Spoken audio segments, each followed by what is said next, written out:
Cricket stadium आणि प्रेताच्या आधीच माणसं जाऊन बसू लागले आहे ना. श्रद्धांजलीच्या नावावर भाषणं देऊ राहिले आणि काही गर्दीचा फायदा घेऊन आपल्या पक्षाचा प्रचार करायला लागले. आताच एक भाजपचा नेता वरून बोलायला लागला त्यांच्याबद्दल.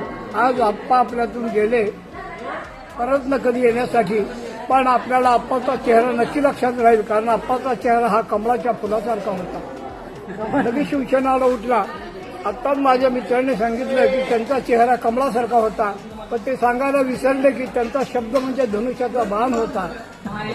मग काँग्रेसवाला उठला, तो म्हणे आप्पा कसे गेले हे कुणी नाही सांगितलं, आप्पाला यमाने हात दाखवला म्हणून आप्पा गेले.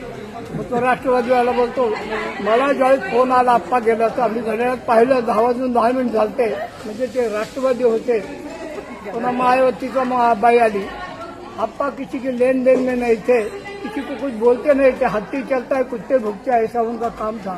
राज ठाकरे उठला त्यांच्या पक्षाचा. मग तो बोलला, अरे आपण कुठं आलो, आपलं भान ठेवायला पाहिजे, आपण स्मशानभूमीत आलेलो आहे आणि आप्पा गेले का माणसाला एक दिवस जावंच लागणार आहे. आणि पण ते कसे गेले इतकं बोलायची गरज आहे का? आता चेहरा राहिला का? आता शब्द राहिला का? आप्पाला यमाने कशाला हात दाखवला? आप्पाच्या हृदयाचं इंजन बंद पडलं आप्पा गेले.